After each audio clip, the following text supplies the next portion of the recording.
Hey everyone, welcome back. We are live back on SmartCon. We've got a fantastic panel here right now about DeFi and token listings coming to DeFi. Camila Russo from the Defiant will be moderating, and so I'm going to let her take it away and go for it, Cami. Awesome, thanks so much, Andy. So welcome to this panel, Token Listings Come to DeFi as Fundraising Mechanisms Evolve.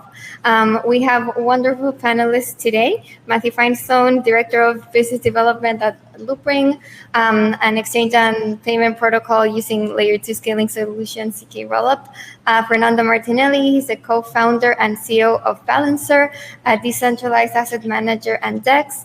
And Kyle Kistner, co-founder at VCX, a decentralized lending protocol. So before we dive into this discussion, Kyle from VCX has a quick announcement to make. Yeah, so starting today, we are deploying the BZX contracts onto the mainnet. So it's starting. We anticipate the launch will begin on the 31st, but the deployment is starting now. So we're really excited. Yay, good luck with that. Awesome. Okay, so to start off, let's kind of level out the discussion, and I wanted to ask you what the main mechanisms available are there for fundraising in DeFi right now. Like for startups looking to raise money, what's their best bet? Matt, maybe you can start. Okay, sure. Thank you, Cami. I don't know if I have it. It's such a fast-moving just field within DeFi is fundraising. I'm not sure if like my taxonomy is so perfect even. Maybe I should have brushed up on it. Yeah, I mean, really, you could sell. I think broadly, in the broadest of strokes, you could sell something to somebody, whether that's a private sale to a VC fund or to the public. Like, so you're selling something and they are giving you something back. And then there's all sorts of nuances, of course, public, private, and how you do it. Or the big one we've seen recently is allow people to earn it, use the protocol and distribute it tied to something else, not somebody's money, but somebody's work or activity or optimized behavior. Those, maybe I'm missing something and that's too broad, but it's either kind of selling something in some way or having them earn it and work for it another way. Got it. I love that kind of simplified version of you know, the different kinds of fundraising there are. And then maybe Fernando, do you want to break it down further, like between selling and earning? What are the different options available? Yeah, so I think the main option we saw in the early days of Ethereum and crypto in 2017 is the ICO craze. So that's the main side of selling tokens. That's kind of the old way of doing things.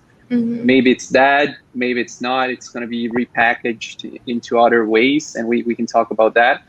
The other option that Matt just mentioned, I think the best example of it is liquidity mining, or earning those tokens by participating in a protocol. When we further break down the selling side, I think we all know the option to go to centralized exchanges and pay like very high fees to Binance and other exchanges, which I think has its days counted. So I don't think that it's gonna be the case for much longer. You can also think of ways like to do auctions, like Mesa by Gnosis allows. So you have like one period where people put orders, and then you have an external proposer of like how to settle all the most orders possible with a single price, which is a very nice and fair way to do it. And you also have like IDOs or listing on decentralized exchanges, like many projects have been doing on Balancer and on Uniswap. And we have something that's about to come, which is something that I'm very excited about, which are liquidity bootstrapping pools. These are smart pools that actually are being audited this week by Samsung with Tray of Bits. And after we finalize that review and nothing has been kind of raised that is alarming or a vulnerability, we'll be launching this and seeing lots of projects using the liquidity bootstrapping pool, which I can talk more about. It solves the problem of front running, like we saw on Uniswap for UMA and also for BZX and our projects, like people buying, like they know that the price is going to go up because like you start at a very low price of the previous round. These projects are very nice or amazing. You know that price is going to go up, so you want to build a bot that buys at like the first one to buy and then sell some seconds later for more. So we have a solution for that with the liquidity bootstrapping pools. But let's talk about that later. Oh, that's interesting. Yeah, let's definitely get into that. Kyle, do you want to provide greater context on maybe the different trade-offs with these mechanisms? So, like, I would say that, like, there's two main ways to really fundraise in the ecosystem. One is from institutions, and the other is from retail.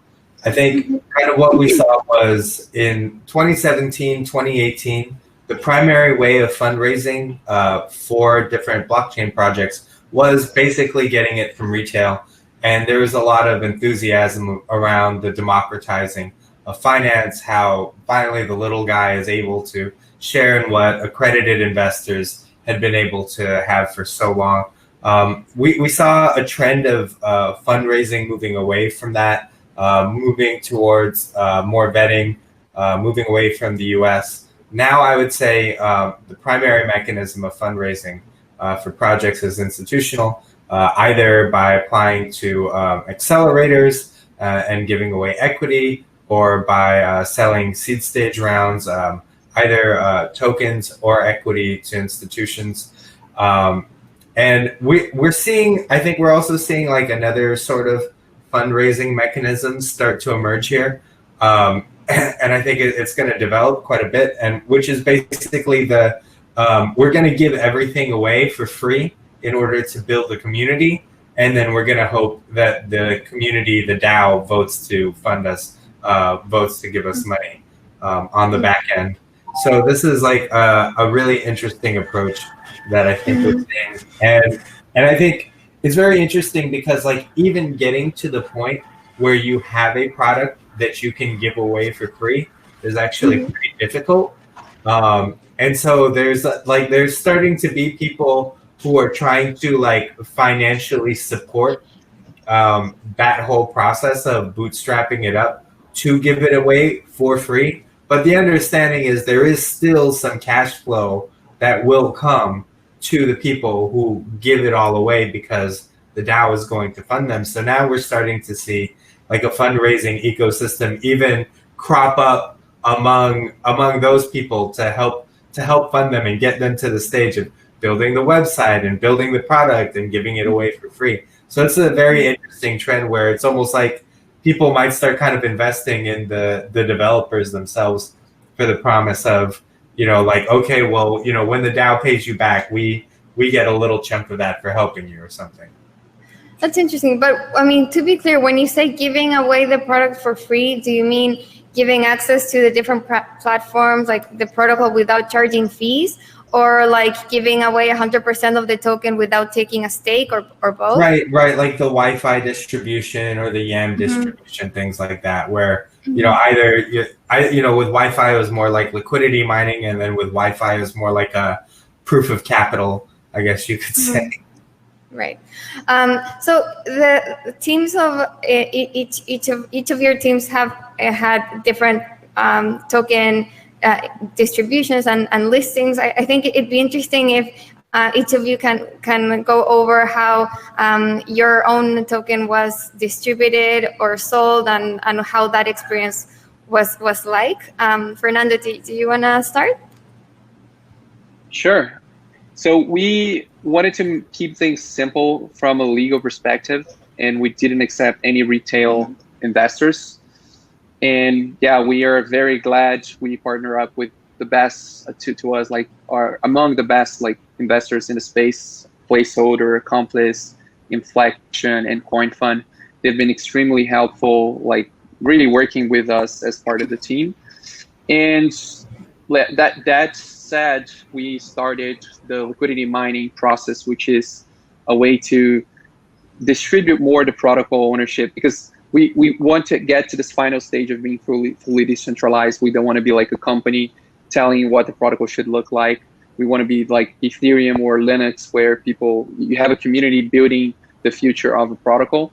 And we know that this is not possible if we are seen as a VC coin or as a protocol that's controlled by the founders and advisors, and people know that they can control the votings, and there's nothing I can do as a small BAO holder because the founders can just do whatever they want.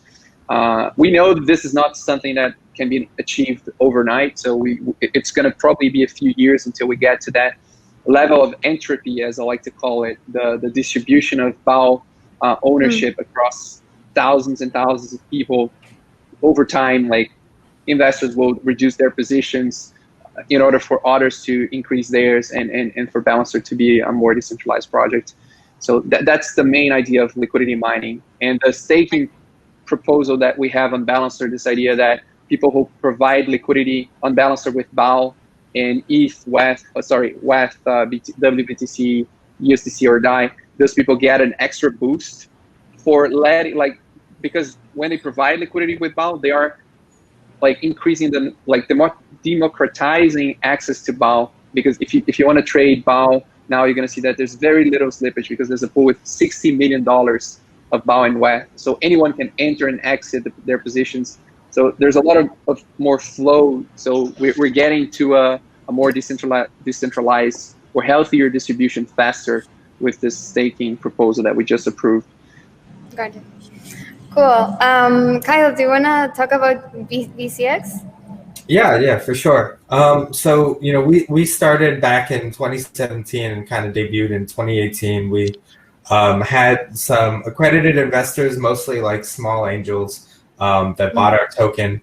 In 2018, we had what was essentially an ICO, and we sold to retail. This is pretty unusual, I guess, because it was like late 2018 and we're a US-based company. So not many people were selling to retail back then, but we were pretty careful about the way we structured our token and the function of it, and the promises we make, the specific facts and circumstances surrounding it. Fast forward to around just over a month ago, our token had basically been locked, had just been hanging out there, not really deployed much for governance yet, but we had gone ahead and we unlocked the token, and that allowed people to seed liquidity on Uniswap, on various other dexes. So ours was not really like an IDO like many others. So I think the one thing that distinguishes like an IDO from what we did is we already had a pretty wide token distribution. To start with, we had about 4,000 holders. So like one big pitfall with IDOs is if the team puts tokens on an automatic market maker and then opens it up and it's not like at the right price, or maybe it even is, it allows somebody, the first person to buy, they're guaranteed to get a price that's like the best price. And so they're guaranteed to make a profit. So that wasn't quite the case with ours, because there was actually like 140 million tokens circulating, and there was a few, like there was like 5 million in the Uniswap pool. So we had somebody come and they made a really great swing trade at the beginning of when the token was unlocked. Got quite a bit of press. People talked about it. Interestingly enough, we know people who actually were holding the tokens and sold directly onto this front runner bot the moment it bought up the tokens. So they took actually a pretty risky swing trade. It was very interesting watching this happen, because even though there were so many tokens circulating, and even though the person who did that swing trade put themselves at pretty great financial risk, they actually did end up coming out quite a bit ahead in monetary terms. And like to some extent that was at the expense of other people who were trading. Like, there was no free lunch there. And so I think in some ways, like that's desirable for us to kind of like, explore ways to mitigate. And definitely things like balancers, bootstrap liquidity pools and whatnot. If the price discovery was allowed to like occur there before, like say the broader market, maybe something like that could have been stopped, because like that $1 million is basically like love that is taken out of your community. Every person who like could have had that dollar to themselves is another person who could have spent more time loving your company. So right. Matthew, do you want to go over how Loopring's token came about? Sure. I guess we have a pretty good swath of different responses. Yeah. Here. It's really whoever interesting. created the panel was right on. But yeah, so Loopring is more of the old school, I guess. ICO in 2017. The kind of standard old way. It was a big one. It was a successful one. Some people like to quote how much ETH we raised, which was a lot. It was 120,000 Ether. But what's lesser known is that immediately upon the closing of the sale in, I think exactly 3 years ago, basically, yeah, because like August 2017 was when Loopring is a predominantly Shanghai-based company, a project. The Chinese government said no more ICOs because people were getting burned, consumer protection or whatever reasons they had. So we gave back like 80%. I'm not sure the exact number, but somewhere between 70 and 80% of our raise, we gave back willingly to any and all Chinese investors in the ICO, just to stay on the right side of the regulation. So there's a high top line number, but in the end it was less. So it's kind of interesting just to see the nuances of what could happen there. But yeah, I mean, for us, it's been smooth sailing token distribution wise since then. We've now been in existence for 3 years. It's had time to propagate. There's, I think, like 65,000 addresses that hold LRC. So it's out there. We want to do what Fernando alluded to with BAL and the liquidity mining. For us, it's not as easy because as a ZK rollup, our thing is doing as much as possible off-chain, just in completely verifiable ways and tying that to Ethereum. Of course, we have the same Ethereum level self-custodial security guarantees, but a lot of stuff is happening off-chain. So, I mean, there's a lot of threads that run through this discussion that are relevant to that. It's not simple for a liquidity provider to just passively provide liquidity to Loopring's ZK rollup exchange and us to distribute to them. It's not as simple as, like I'm a liquidity provider on Balancer. All it took me was one click, right? I'm jealous of that in the Loopring's case. I wish we could get liquidity provision that simply, but as an order book exchange and a ZK rollup exchange, we need active liquidity provision. We need somebody with some level of technical skill that runs a bot. Of course, they could do it manually. You could place orders, but realistically, to be providing real liquidity on Loopring, it's like a centralized exchange. I like to sometimes describe Loopring as a centralized exchange in terms of no gas fees when you're trading, instant like finality when you click a button, except we cannot do evil, right? As long as Ethereum exists, users could get their money back. That's how I like to do. So all that to say, we don't have it as easy to just allow liquidity providers and give LRC for that. But at the same time, it might be a bit of a blessing because we kind of have this like dry powder now, I view it as, to eventually do a more generalized liquidity mining. And indeed, we are working on something like that. I might have to pick Fernando's brain after this panel, to be honest. Like we could learn something about that. But the final thing I'll say, which is also very fitting with Kyle here, is it's a pretty, even though we have that disadvantage of requiring a bit more of a technical user to run a bot, and it's not just a formula that they're providing assets to, they do their strategies, we could use that as a way to help other projects distribute tokens. And indeed, we did that with BZX, and we'll probably like renew the campaign as early as next week. Maybe you heard it here first, but like with Kyle, if these users, this kind of grassroots, organic, very like DeFi enthusiasts who run bots on Loopring, we could say, hey, provide liquidity on the BZRX ETH pair, deploy your strategy, deploy your bots there. And every hour, we're actually snapshotting the order book and giving a BZRX reward to those users. So it's a way for us to bootstrap liquidity, but not with LRC or our own incentives, with actually BZX incentives. And it benefits them because now they have this like, cool layer 2 venue that's liquid, and they're getting the token in the hands of other people yet again, in a kind of different little subcategory. So anyways, that's kind of a divergent thought, but just to bring it all full circle, it's a pretty cool mechanism.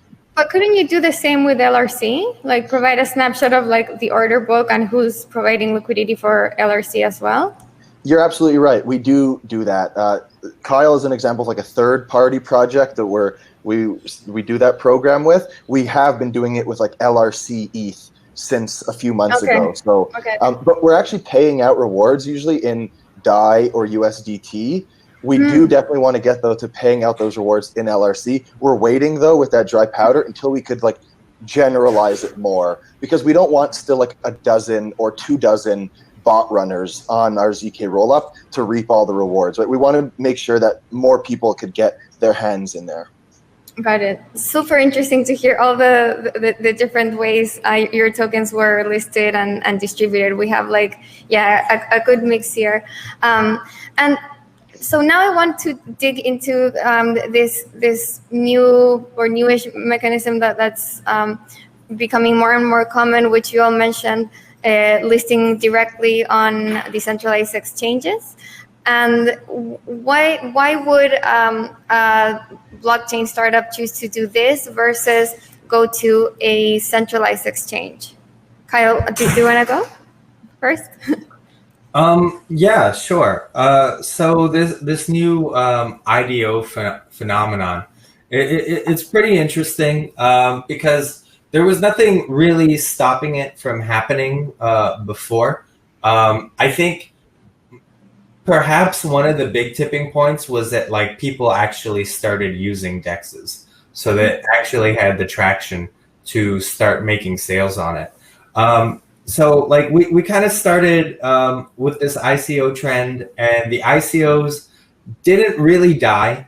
ICOs changed in ways. They became very regulated in the US. They moved overseas. We still had tens of millions of dollars of ICOs happening. We saw a trend where, like, besides the regulations, consumers became very skeptical of just ICOs as a general value proposition in general. They became more highly curated. So one of the reasons they moved to these centralized exchanges in the form of the IEO was basically like consumers had been burned so many times. They wanted due diligence done. They wanted some kind of assurance. It's like, is this team even real? And the exchanges were willing to provide that. And like, I think as we're seeing now in this new IDO phase, it really is basically it's basically the ICO reborn. And so we have to start asking questions about like what made ICOs start being viable again. Like, yes, DEXs became viable, and that's one reason, but there's still this general like renewed interest in ICO like instruments, like in a maybe like in a more mainstream way than had been happening before, where like, yes, like a lot of people thought the ICO was dead, but it was happening on the periphery. And now it's coming and it's happening like on the main stage on these DEX platforms. So it's very interesting. Yeah. Fernando, do you want to talk more about that and kind of like the trade-offs between using a DEX and a centralized exchange, and maybe you can take this opportunity to explain more about this new mechanism you were describing before? Sure. Yeah, so I think the legal issues are things that we cannot ignore. So yeah, we're all regulated. We can't really hide. This is no anarchy here. So we have to like abide to law, whether we go for a centralized exchange or a decentralized exchange. I think the advantage, the obvious advantage for decentralized exchanges is that you don't need to pay a very high listing fee. And there's no kind of gatekeeping. It's permissionless. Anyone can create a pool and balancer and start like doing their IDO or having their token liquid. Another thing that actually happens for us, in our case specifically, is not only you don't have to pay anything, but if your token is whitelisted, which is kind of all tokens that request to be whitelisted, as long as they're compatible in a technical way, we don't say like this is a scam or not, unless the token has provably done like an exit scam or something like that. Then we don't add that. But people can just get BAO tokens for providing liquidity. So instead of not paying, they're actually receiving like an incentive of ownership of the protocol that they're contributing to by providing liquidity in whatever token they want. So it's actually, instead of you paying, you actually get paid in a way to participate.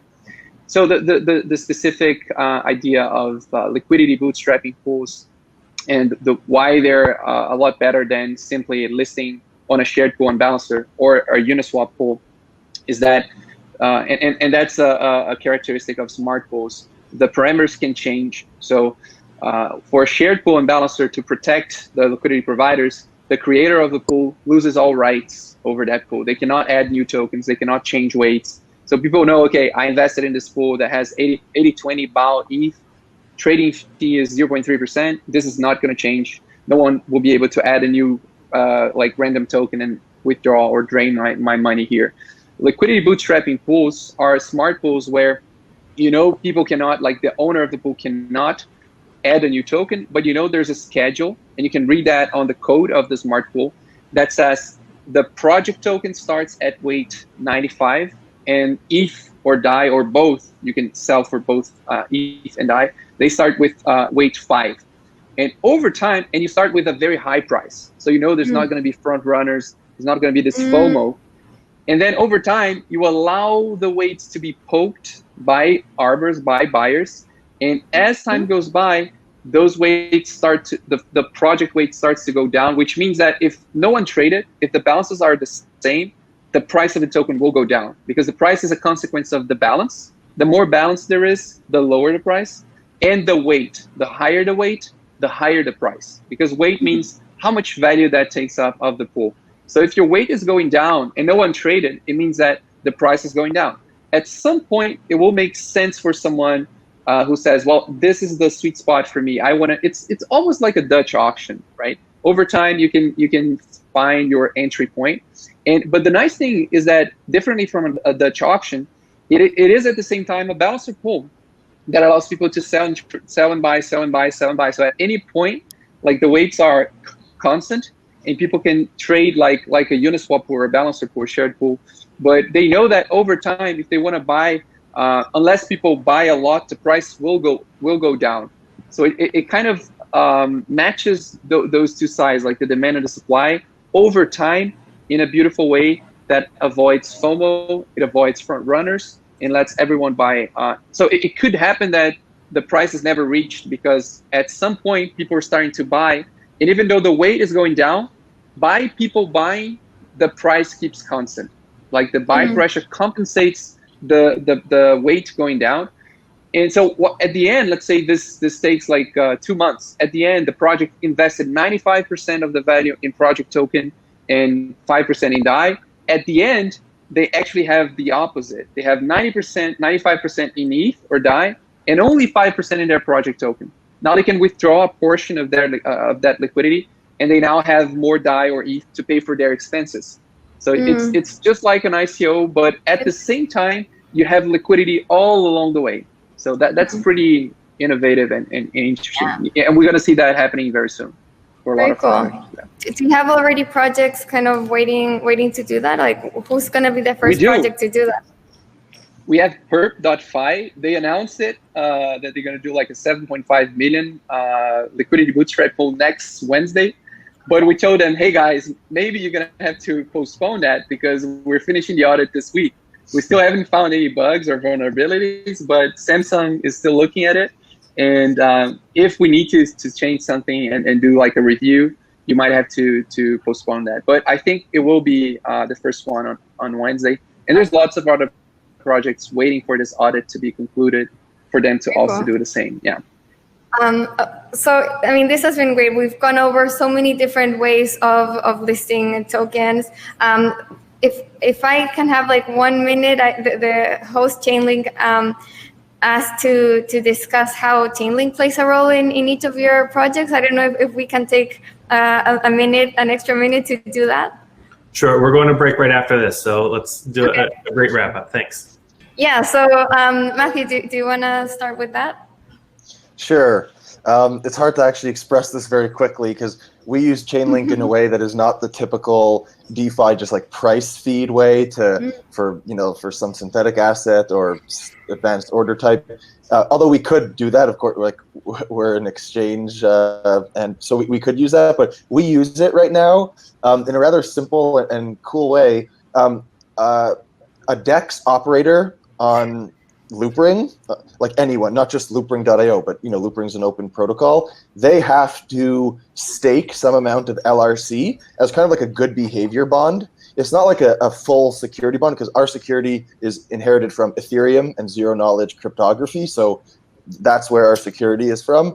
But for like good behavior or like service level guarantees, you stake LRC as a DEX owner. So like you can't be slow, right? You can't refuse to like publish a ZK rollup block for 10 days or something like that. So you stake some LRC, but the value of that LRC is, wildly swinging most days or weeks. So we use the Oracle to kind of pin an ETH price and then a USD price, just so users have some sense of what service level guarantee, like what a DEX operator would be slashed with in dollar terms if there's some misbehavior, which is kind of like an edge case and it doesn't happen because nobody wants to misbehave because you have like reputation and other deterrents. But yeah, that's how we use Chainlink, just to turn LRC amounts into like human readable dollar guarantees.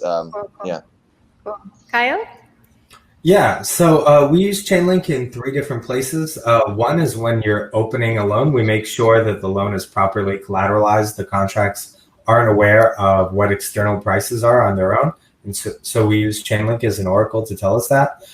We use Chainlink again when positions need to be liquidated to make sure that the collateral really is under the margin maintenance amount.